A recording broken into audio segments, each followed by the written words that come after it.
Olá, galera do sétimo ano, dos sétimos anos A e B. Bom dia, boa tarde, que bom. Estamos juntos para mais uma aula de ensino religioso. Estamos aqui, né? Continuamos na luta, continuamos em casa, continuamos nesse tempo difícil de provações para toda a humanidade, mas aqui estamos nós. E nós vamos dar sequência com o nosso conteúdo, com a nossa disciplina, porque é sempre muito importante nós trabalharmos. O teclado estava sujo. É sempre importante nós darmos continuidade com a nossa disciplina. Eu quero pedir desculpas para vocês, que eu tinha falado na semana passada que seria hoje uma aula ao vivo pelo Zoom, certo? Nós tive alguns problemas e não poderia fazer a aula ao vivo com vocês, então estou postando a aula, né? E fica mais fácil aí, ok? Bem, o que nós vamos fazer? Nós vamos dar continuidade ao nosso conteúdo hoje, ainda sobre líderes religiosos, liderança religiosa. Vamos dar continuidade a este assunto e já vou passar para vocês algumas orientações para uma atividade que teremos na próxima semana. Porque assim, nós, de ensino religioso, vocês não têm apostila, vocês não têm material didático, não têm livro de ensino religioso, né? Então eu não tenho como... Agora é mais difícil, né? Pedir que vocês façam uma tarefa, tal. É mais difícil para olhar tudo. Então eu conversei com a Eliane, nossa coordenadora, e eu farei alguns exercícios com vocês diretamente lá no Classroom. Eu vou montar o exercício como foi a prova, tá? Mas não vai ser a prova, ok? Então, na semana que vem, nós não teremos videoaula. O tempo da aula da semana que vem, os 22 minutos de aula da semana que vem, vocês vão utilizar para justamente essa atividade que eu deixarei postada lá no Google Classroom. Vale nota, professor? Vale nota, sim. Ainda não sei a nota ao certo que vale, mas não se preocupem. É uma tarefa, vocês vão poder consultar caderno, videoaula, Google, mas, pelo amor de Deus, se for consultar o Google, não me copie e cole tudo, porque a gente descobre as coisas, tá? Então, vai ter um valor que depois vocês vão ficar sabendo, né? Essa atividade vai ter um valorzinho aí na nota bimestral de vocês. Alguns já estão com a nota muito boa do primeiro bimestre, alguns outros têm que dar uma melhoradinha e alguns estão no meio ali, né? Quem está no meio que melhore, quem está lá em cima que continue lá em cima e quem está lá embaixo que vamos dar uma melhoradinha aí para subir a nota. Beleza? Então semana que vem não teremos videoaula, nem gravada, nem ao vivo no Zoom, nada disso. Então semana que vem nosso encontro é no Classroom. Vocês farão as atividades, ok? E eu estarei disponível para responder questões que vocês têm. Tranquilo? Então tá bom. O que vai ter, professor, nessa atividade? Bom, nós vamos ter conteúdos que nós trabalhamos nas últimas aulas, tá bom? Então, sobre liderança religiosa. A partir da primeira aula, depois da prova, já teremos assuntos para essa atividade, ok? Acho que vão ser ali umas 4, 5 perguntinhas, né, exercícios bem tranquilos que vocês vão fazer lá no Classroom. Não se esqueçam de colocar o nome de vocês e uma oportunidade só por cada aluno, ok? E essa atividade estará aberta a partir de sexta-feira, dia 5 de junho. Ela abre no dia 5 de junho e eu vou deixar ela disponível por alguns dias, que daí eu aviso para vocês. Tá? Mas eu acredito que eu deixo no máximo até a quinta-feira, dia 11, disponível a atividade para vocês fazerem. Beleza? Bom, hoje, vai ser um pouquinho rápido o nosso papo hoje. Eu quero continuar falando sobre liderança religiosa. Liderança religiosa. Só que hoje nós vamos falar sobre algumas religiões específicas. Eu escolhi 2 religiões para nós falarmos sobre líderes religiosos hoje. O judaísmo e o cristianismo. Na aula seguinte, né, não na próxima, mas depois, a gente fala de algumas outras religiões e dos líderes religiosos presentes em outras denominações religiosas. Beleza? Bom, vamos começar pelo judaísmo então. Para vocês, eu acho que eu não mostrei semana passada o kippah de judeu, né? Não me recordo, acho que foi para a turma do 6º ano. Mas enfim, Vocês sabem que os judeus eles usam uma espécie de, vamos chamar de chapéu, mas o nome não é chapéu, uma espécie de um chapéu na cabeça, um redondo assim. O nome é kippah, né? O kippah é como se fosse um gorro quase, que os judeus usam sempre para cobrir a cabeça. Os judeus, homens, usam para cobrir a cabeça em sinal de respeito a Deus. E isso especialmente nos momentos de oração que eles têm durante o dia. Então os judeus sempre usam esse gorro na cabeça, né? esse chapéu. Agora, quem são os líderes religiosos do judaísmo? Primeiro é o seguinte, no judaísmo, o judaísmo entende que os líderes são pessoas escolhidas por Deus. Sempre é Deus que escolhe os líderes religiosos. Aliás, para o judaísmo, não apenas os religiosos, mas todos os líderes são escolhidos por Deus, religiosos ou não. Então, sempre é Deus que escolhe os seus líderes. Deus é que vai escolher quem Ele quer que governe o seu povo, quem Ele quer que esteja à frente do seu povo para guiá-lo. E, basicamente, os líderes judeus, eles se inspiram em duas pessoas. Vou colocar aqui, então, para vocês entenderem. Então, líderes no judaísmo. Então, os líderes no judaísmo, temos duas ideias. Primeira, sempre são escolhidos por Deus. Sempre são escolhidos por Deus. E eles se inspiram, os líderes judeus, se inspiram em outros dois grandes líderes da sua religião. Então aqui, inspiram-se em Moisés e Davi. Então, os líderes judeus, aqui, ó, isso, temos aqui. Conseguem ver aí, né? Então, líderes no judaísmo sempre são escolhidos por Deus. Deus escolhe os seus líderes. E depois, eles se inspiram em Moisés e Davi. Por que eles se inspiram em Moisés e Davi? Vou falar um pouquinho sobre eles. Moisés foi o grande responsável pela libertação do povo do Egito. Quando Moisés foi escolhido por Deus, o seu povo, o povo de Israel, o povo judeu, estava no Egito. Era um povo que era escravo no Egito. E através de Moisés é que Deus libertou o seu povo. Através de Moisés, Deus conseguiu a libertação do povo judeu. Né? Além do mais, Moisés fez uma aliança com Deus, e é através de Moisés que Deus apresenta aos seres humanos as tábuas da lei, contendo os 10 mandamentos. Okay? Através dessas tábuas da lei é que Moisés apresenta ao povo toda a lei de Deus, tudo aquilo que Deus queria transmitir ao seu povo, através de tudo isso daí. E Moisés era um grande profeta. Então, os líderes judeus, eles se inspiram em Moisés pelo fato de Moisés ser um grande líder. Ele ser um grande líder, uma pessoa que esteja à frente do seu povo. Lembra que eu falei para vocês na aula passada que o líder ele tem que ter sensibilidade e tem que ter habilidades. Essas duas coisas, sensibilidade e habilidades. Né? E Moisés tinha as duas coisas. Moisés sabia ser sensível para quando, por exemplo, o povo estava passando fome.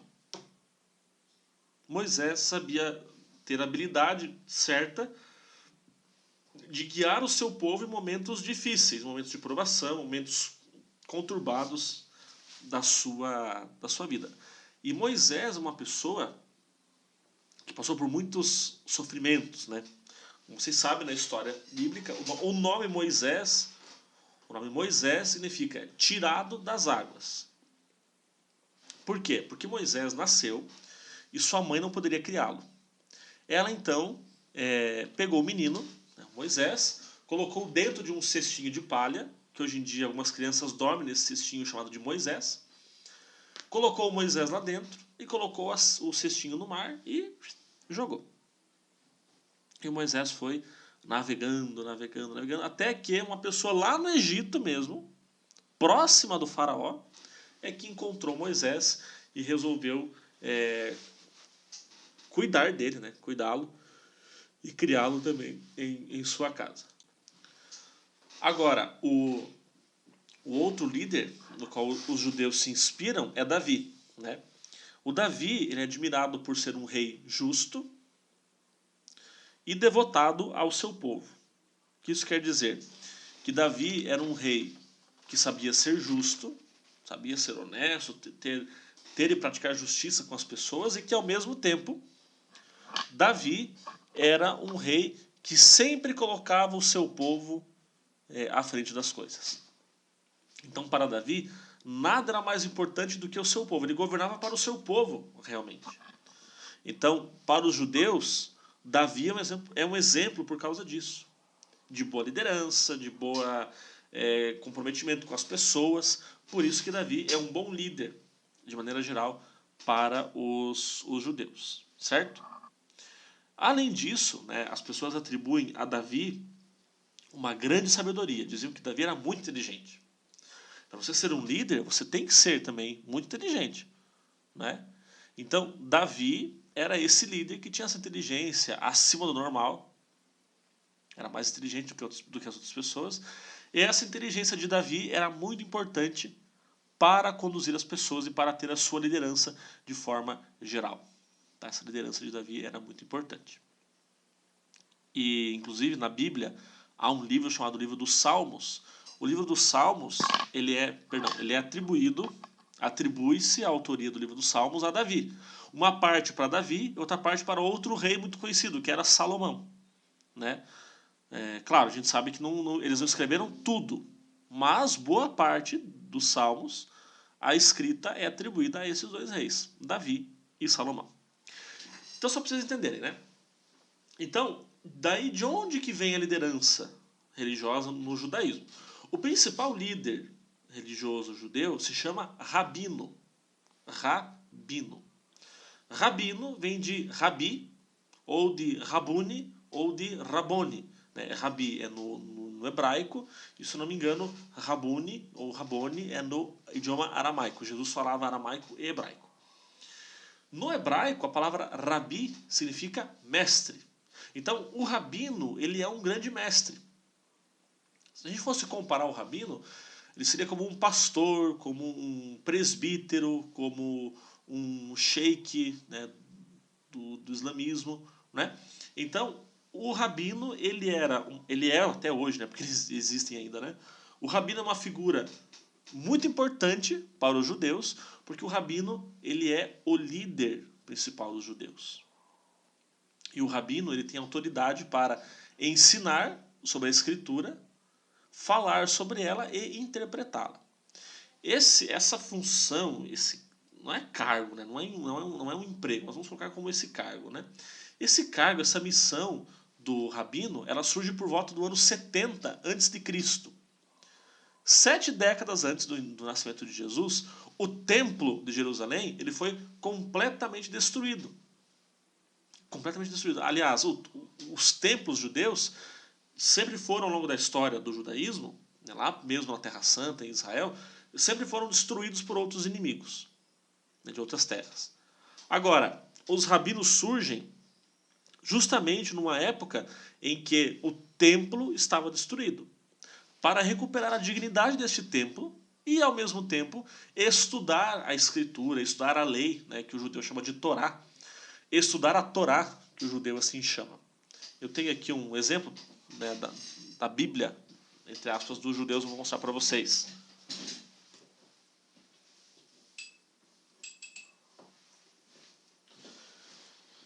Eu não me lembro se eu mostrei semana passada. Se eu mostrei, me perdoem pela repetição, mas acho que não mostrei não. Os judeus não chamam de Bíblia, tá? Eles chamam de lei, de Torá. Porque os judeus quando eu falo nós, no caso nós do Ocidente, né? Eu sou cristão, sou católico, sei que muitos de vocês também o são. Nós cristãos daqui do Ocidente, a nossa escrita é diferente. A gente escreve A, B, C, D, né, da esquerda para a direita. O judeu é diferente. O judeu escreve da direita para a esquerda. Então, quando tem lá um canal de notícias, para nós aparece assim, né? Entra a notícia aqui embaixo, ela vem vindo assim, para o judeu é o contrário. Vem aqui e vai. Então, o judeu não chama a Bíblia de Bíblia, chama de Torá, de lei. Por quê? Porque o judeu aceita apenas o Antigo Testamento, que para ele não é nem Antigo Testamento, né? É o único que tem. O judeu não aceita o Novo Testamento. Então, o Antigo Testamento, eu tenho ele aqui tem uma versão do Novo Testamento em hebraico. Hebraico é o idioma dos judeus. Então vejam, aqui está, né? É um livrinho, sim, custou quanto? Vamos ver o preço aqui. Custou 75 na moeda de Israel, que eu não sei qual que é, não lembro agora. E os judeus, então, eles não leem como a gente lê, né? A gente pega o livro aqui, ó, a gente vai ler, a gente abre aqui e vai lendo assim, certo? O judeu é diferente, o judeu não lê desse jeito, né? A forma de leitura do judeu é outra. Não sei se alguém já leu um mangá na vida alguma vez. O mangá, a gente diz que a gente lê de trás para frente, né? É a mesma coisa. Pega aqui e vai indo aqui, tá? Então, é assim a escrita hebraica, ela é desse jeito aqui, ó. Vou colocar para vocês verem melhor. Assim, ó. Aqui. Então, no hebraico nós não temos vogais, tá? Nós temos apenas consoantes. Aqui tem uma traduçãozinha em português do lado. Mas aqui é uma parte da Bíblia toda em hebraico. Quando voltarmos às aulas normais, um dia eu levo na sala para vocês verem. Então, o rabino, ele se dedica ao estudo da Torá, né? A Torá é a lei, né? Os 5 primeiros livros da Bíblia, a Torá, o Gênesis, o Êxodo, o Levítico, Números e Deuteronômio, né? Os 5 primeiros livros da Bíblia. E o judeu se dedica a esse estudo, e o rabino é aquele que sempre vai dar conselhos. Uma pessoa tem uma dificuldade na sua casa, um problema, uma dificuldade no seu casamento, essa pessoa pode ir até o templo, até a sinagoga, para se aconselhar com o rabino. E o rabino vai ajudar essa pessoa a enfrentar o problema, vai dar um conselho, vai dar uma direção espiritual até para essa pessoa, no caso, o rabino. Para os judeus mais ortodoxos, o que é ortodoxo? É aquele que é mais assim, tradicional, apenas os homens são rabinos. Para os judeus mais progressistas, também já existem mulheres que não que sejam rabinas, né? Isso não acho que essa palavra não existe, mas que se dedicam ao estudo da lei e também aconselham como os demais. Ok? Bem, agora no cristianismo, os líderes religiosos do cristianismo, tanto no catolicismo quanto nas igrejas protestantes evangélicas, todos esses líderes se inspiram em Jesus Cristo. Se inspiram em Jesus Cristo. Por quê? Porque Jesus teve uma grande liderança de paz, de amor e de verdade. Como de verdade, professor? Porque Jesus viveu o amor, né? E mesmo assim não deixava de falar a verdade, mesmo que a verdade doesse. Lembram daquele episódio famoso em que Jesus vai ao templo e tira todo mundo de lá na base da chicotada, né?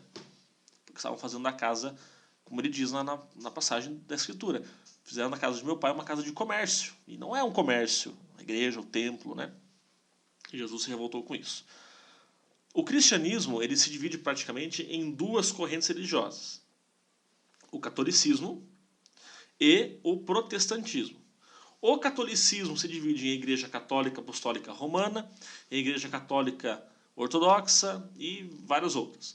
O protestantismo também tem várias correntes. Luteranismo, calvinismo, anglicanismo, igrejas pentecostais, neopentecostais, batista e assim vai.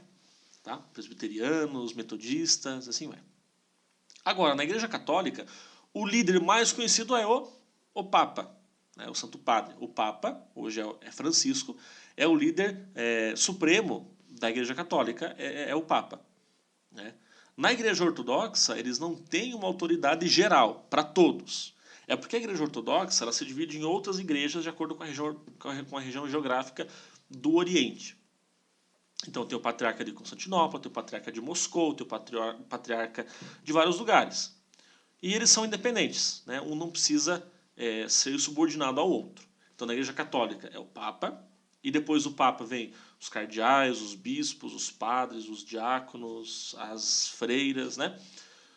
Na Igreja Ortodoxa, os patriarcas, e na Igreja Protestante temos os pastores, ministros, bispos, presbíteros, missionários, apóstolos, diáconos, né, pessoas que são dessa vertente religiosa e que sempre estão também exercendo alguma forma de liderança. Ok? Então assim, galera, semana que vem teremos então essa atividade que eu irei postar na sexta-feira. Tá? Não se preocupem em querer fazer antes que não vai estar disponível. Vai ficar disponível apenas a partir de sexta-feira, dia 5 de junho, a partir do horário da aula de vocês. Usem do horário da aula para fazer a atividade de vocês. Beleza? Daí na outra semana a gente corrige e conversa sobre elas. Beleza? A todos vocês um excelente final de semana, bons estudos, fiquem em casa, um grande abraço, valeu e até mais.